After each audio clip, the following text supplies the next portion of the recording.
तो आज की क्लास में हम देखेंगे classification of measuring instrument, right, कि हम मेजरिंग इंस्ट्रूमेंट को कितने पार्ट्स में क्लासिफाइड करते हैं। तो सबसे पहले मेजरिंग इंस्ट्रूमेंट होता क्या है? Measuring instrument are defined as the instrument or device which is use to measure a some unknown quantity. मैं तो ये आपको पहले ही बता चुकी हूँ, ठीक है। तो इस मेजरिंग इंस्ट्रूमेंट को हम डिफरेंट पार्ट्स में डिवाइड करते हैं। ओके, तो हमारा जो फर्स्ट क्लासिफिकेशन है वो क्या है? एब्सोल्यूट और सेकेंडरी इंस्ट्रूमेंट। तो एब्सोल्यूट इंस्ट्रूमेंट क्या होता है कि these instrument give the magnitude of quantity, मतलब magnitude of quantity under the measurement in a terms of physical constant of the instrument. इसमें क्या होता है कि ये डायरेक्ट आपको रीडिंग नहीं देते, कुछ डिफरेंट पैरामीटर्स को ये कैलकुलेट करते हैं, मतलब कुछ कांस्टेंट्स को कैलकुलेट करके उसके बाद वहां से हम क्या करते हैं, उस अननोन क्वांटिटी की वैल्यू को फाइंड आउट करते हैं, ठीक है। तो इसमें क्या एब्सोल्यूट में हमें डायरेक्टली नहीं मिलता है, और इसका एग्जांपल क्या होता है? Tangent galvanometer. टेंजेंट गैल्वेनोमीटर में क्या करते हैं, हम करंट को मेजर करते हैं, तो वो क्या होता है कि डायरेक्टली करंट की वैल्यू हमें नहीं देता है। उसमें क्या होता है, कुछ वो मैग्नेटिक फील्ड वगैरह कैलकुलेट करेगा, नंबर ऑफ टर्न्स होते हैं जो वायर्स में वो कैलकुलेट करेगा, कुछ हॉरिजॉन्टल कंपोनेंट ऑफ अर्थ को ऐसे कैलकुलेट करेगा। उसके बाद उसकी हेल्प से हम क्या करते हैं, करंट की वैल्यू निकालते हैं, राइट। तो एब्सोल्यूट जो अपना ये क्या होता है, इंस्ट्रूमेंट होता है, वो क्या करता है, हमें जो मेजरमेंट देता है वो in a terms of physical constant of instrument, right. Second one क्या है हमारा? Secondary instrument. देखो सेकेंड क्या है हमारा? Secondary instrument. ये क्या कहता है? Gives the magnitude of electrical quantity to be measure directly. इसमें क्या होता है कि ये डायरेक्टली आपको वैल्यू दे देता है, ठीक है। जिस मेजरेंट की हमें वैल्यू कैलकुलेट करनी है, मेजरेंट क्या होता है? अननोन क्वांटिटी जिसकी वैल्यू हमें कैलकुलेट करनी होती है। तो ये क्या करता है कि gives the magnitude of electrical quantity to be measure directly, ये डायरेक्टली दे देता है, ठीक है। तो हम क्या करते हैं कि जो सेकेंडरी इंस्ट्रूमेंट होता है ना, उसको फर्दर हम लोग तीन पार्ट्स में डिवाइड करते हैं। First one is indicating instrument, secondary instrument. Third है इंटीग्रेटिंग सेकेंडरी इंस्ट्रूमेंट, और second and third one is recording, ठीक है। तो देखो इंडिकेटिंग इंस्ट्रूमेंट क्या होते हैं? Indicating instrument are those instrument which indicate the magnitude of quantity being measured, ठीक है। ये क्या करता है कि जो जिस क्वांटिटी को हमें मेजर करना होता है वो डायरेक्ट वो क्या इंडिकेट कर देता है इसमें, ठीक है। तो इसमें क्या यूज करते हैं हम? डायलर्स यूज करते हैं, या फिर जो अपना पॉइंटर्स होता है ना, जो मैंने आपको बताया था एमीटर या मल्टीमीटर में जो एनालॉग एमीटर मल्टीमीटर लगा होता है, ठीक है, पॉइंटर लगा होता है जो हमें इंडिकेट करता है, तो वो इंडिकेटिंग इंस्ट्रूमेंट में हम यूज करते हैं। ओके, तो फर्स्ट वन हमारा क्या था? Indicating instrument. ये सेकेंडरी का ही टाइप है। तो देखो इसके एग्जांपल्स क्या हो सकते हैं? आपका वोल्ट मीटर हुआ, एमीटर हुआ, वॉट मीटर हुआ, पावर फैक्टर मीटर हुआ। इसमें क्या होता है, आप देखते हो एक पॉइंटर लगा होता है लैब में। आपने जब मेजर करते हो वोल्ट मीटर से वोल्टेज को, तो देखते हो उसमें पॉइंटर लगा होता है कि जितना वोल्टेज होता है वो हमें शो कर देता है डिफ्लेक्ट होके, ठीक है। तो उसे ही मतलब ये सारे किसके एग्जाम्पल है? इंटीग्रेटिंग इंस्ट्रूमेंट के एग्जाम्पल है, ठीक है। सॉरी, इंडिकेटिंग इंस्ट्रूमेंट के एग्जाम्पल्स है। अब सेकेंड वन आपका क्या है? इंटीग्रेटिंग इंस्ट्रूमेंट ये क्या कहता है? Measure the total amount of either quantity of electricity or electrical energy supplied over a specific period of time. क्या होता है कि आप देखते होंगे कि आपके घर में जो बिजली का बिल आता है वो क्या होता है कि ओवर टाइम ऑफ पीरियड, मतलब पर्टिकुलर इतने डेज से लेके इतने डे के बीच में आपने कितनी इलेक्ट्रिसिटी पर आवर कंज्यूम की है, कितना मतलब पावर आपको मिला है, वो शो करता है, ठीक है। तो ये क्या होता है? इंडिकेटिंग इंस्ट्रूमेंट्स होते हैं। तो क्या उसमें क्या हो सकता है? एनर्जी मीटर हो सकता है, एम्पियर आवर मीटर होता है, ठीक है। तो ये इंटीग्रेटिंग इंस्ट्रूमेंट के टाइप्स होते हैं कि ओवर पीरियड ऑफ टाइम आपको ये क्या करता है? इलेक्ट्रिकल जो सप्लाई आपको जितनी मिली, इलेक्ट्रिकल एनर्जी जितनी आपको सप्लाई हुई है, वो क्या करता है? ये शो करता है। एनर्जी मीटर में तो ये तो होता है कि आपने इलेक्ट्रिसिटी कंज्यूम किया है, कितना आपको सप्लाई मिला है, वही तो शो करता है। तो यही होता है इंटीग्रेटिंग इंस्ट्रूमेंट, राइट। तो हमारा थर्ड क्या है? Recording instrument, right. ये क्या करता है? Keep a continuous record of variation of magnitude of unknown quantity for a particular time period. ठीक है, इसमें क्या करता है कि डिफरेंट आपको ना इसमें जो आपका जो मान लो जिस चीज को हमें मेजर करना है उसमें टाइम टू टाइम क्या वेरिएशन हो रहा है ये क्या करता है, रिकॉर्ड करते जाता है।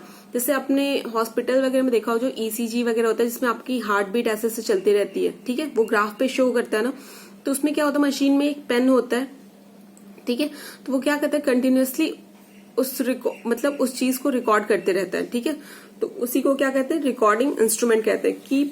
Keep a continuous record of the variation of magnitude of unknown quantity for a particular time of period. ठीक है, it uses pen to record a quantity to be measured on the sheet of a paper fixed और moving. ये क्या होता है, अंदर एक pen type में ड्रम होता है, वो मतलब वो होता है पेन टाइप में लगा होता है, वो क्या होता है उस पर पर्टिकुलर मूव करते करते वो ड्रम मूव होते जाता है और वो ग्राफ आपका उस पर जो मतलब जो आपका मैग्नीट्यूड है वो रिकॉर्ड होते जाता है कि मतलब अभी क्या चेंजेस आ रहे हैं, अभी क्या चेंजेस आ रहे हैं, वो सारे रिकॉर्ड होते जाते हैं। उसी को क्या कहते हैं, रिकॉर्डिंग इंस्ट्रूमेंट कहते हैं। तो अपना फर्स्ट क्लासिफिकेशन क्या था, फर्स्ट क्या था आपका एब्सोल्यूट और सेकेंडरी। ठीक है, सेकेंडरी भी कितने पार्ट्स में डिवाइड थे, 3 पार्ट्स में डिवाइड थे।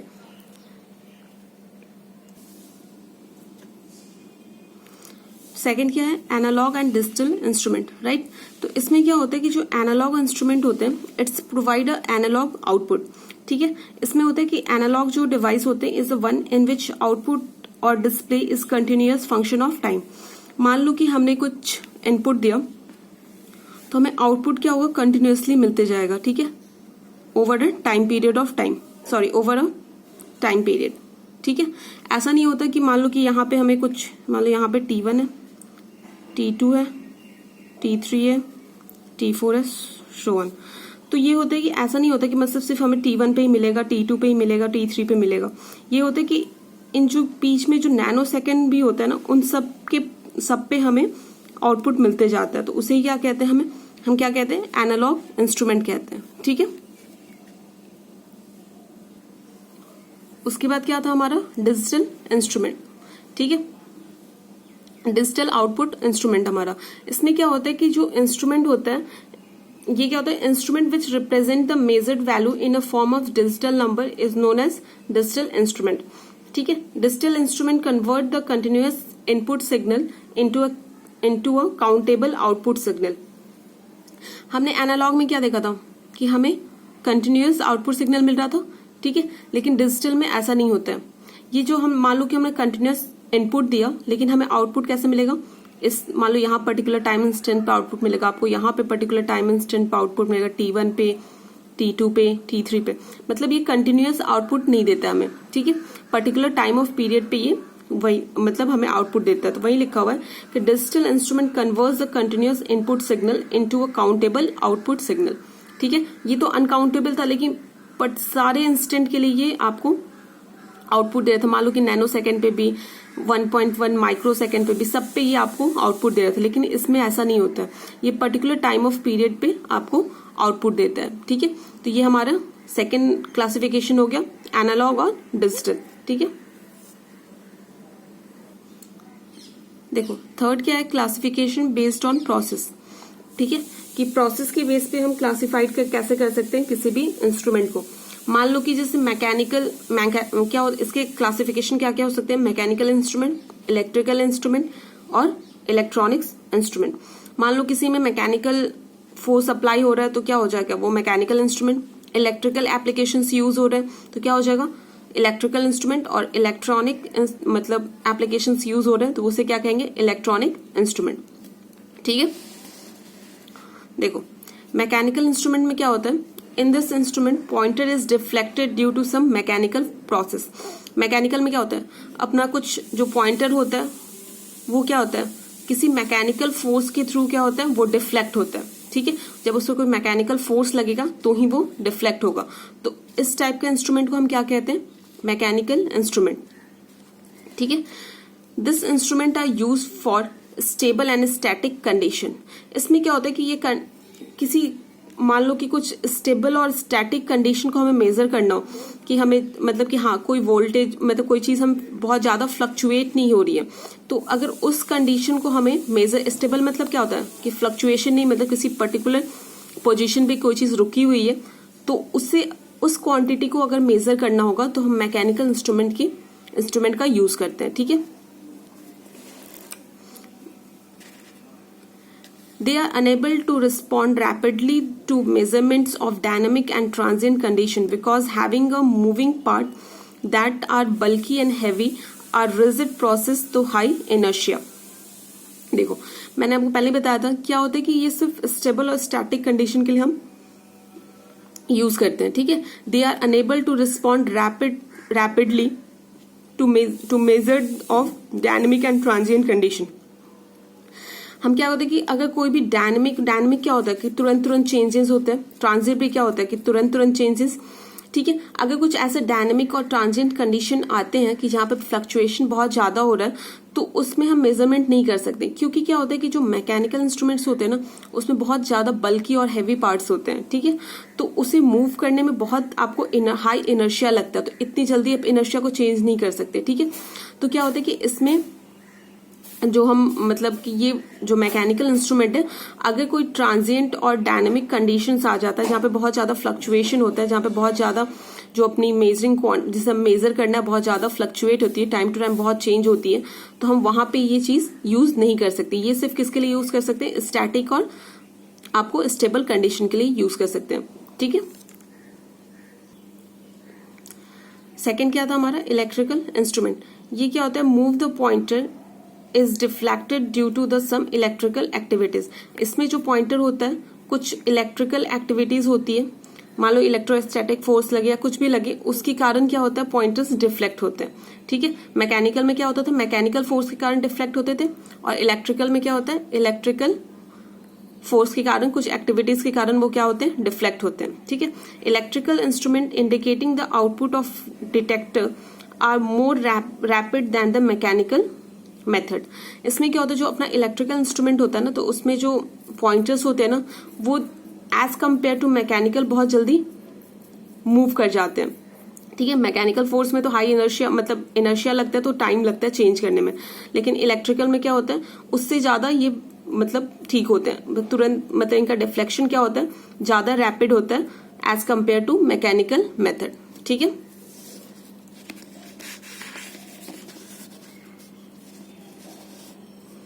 थर्ड आपका क्या है, electronic instrument.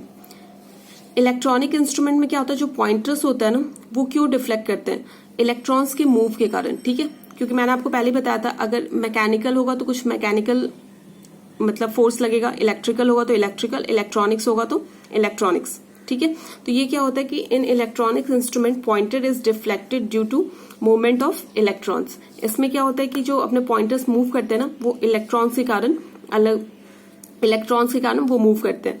These instrument require the use of semi conductor device. तो क्या होता है सेमी कंडक्टर डिवाइस में क्या होता है, इलेक्ट्रॉन्स वगैरह अपने मूव करते हैं। ठीक है, तो इसके लिए क्या होता है कि जो इलेक्ट्रॉनिक्स इंस्ट्रूमेंट होता है ना उसमें हम सेमी कंडक्टर डिवाइस यूज करते हैं। ठीक है, जो इसका रिस्पॉन्स टाइम होता है ना, these instrument are extremely small as very small inertia of electrons is only involve. पहले क्या मैकेनिकल में हम क्या देखते थे कि किसी भी पॉइंटर को एक पार्ट से दूसरे पार्ट तक ले जाने में थोड़ा सा टाइम लगता था, लेकिन इसमें टाइम रिस्पॉन्स जो होता है ना, जो रिस्पॉन्स करते हैं ना बहुत जल्दी रिस्पॉन्स करते हैं। मान लो कि यहाँ पे अभी रीडिंग यहाँ पे थी, अगर रीडिंग चेंज होगी तो वो तुरंत रिफ्लेक्ट कर जाते हैं, वो टाइम नहीं लगता क्योंकि इसमें बहुत स्मॉल इनर्शिया यूज होता है। ठीक है, इसकी सेंसिटिविटी क्या होती है, बहुत हाई होती है, बहुत सेंसिटिव होते हैं। अगर मान लो कि थोड़ा सा कोई चेंज होता है ना तो तुरंत वो शो कर देते हैं। ठीक है, लेकिन मैकेनिकल में ऐसा नहीं होता था। फास्टर रिस्पॉन्स होता है, लोअर वेट होता है इनका, लोअर पावर कंजप्शन होता है। अदर एडवांटेज क्या होते हैं इलेक्ट्रॉनिक इंस्ट्रूमेंट के होते हैं, ये क्या होता है इनका रिस्पॉन्स बहुत हाई होता है, ये तुरंत किसी चीज को रिस्पॉन्ड करते हैं। ठीक है, इनका वेट भी क्या होता है मतलब साइज में भी क्या होता है स्मॉल होता है। मैकेनिकल क्या होता है बहुत बल्की होता था आपका, लेकिन ये क्या होते हैं मतलब आपके मतलब वेट इनका क्या होता है कम होता है।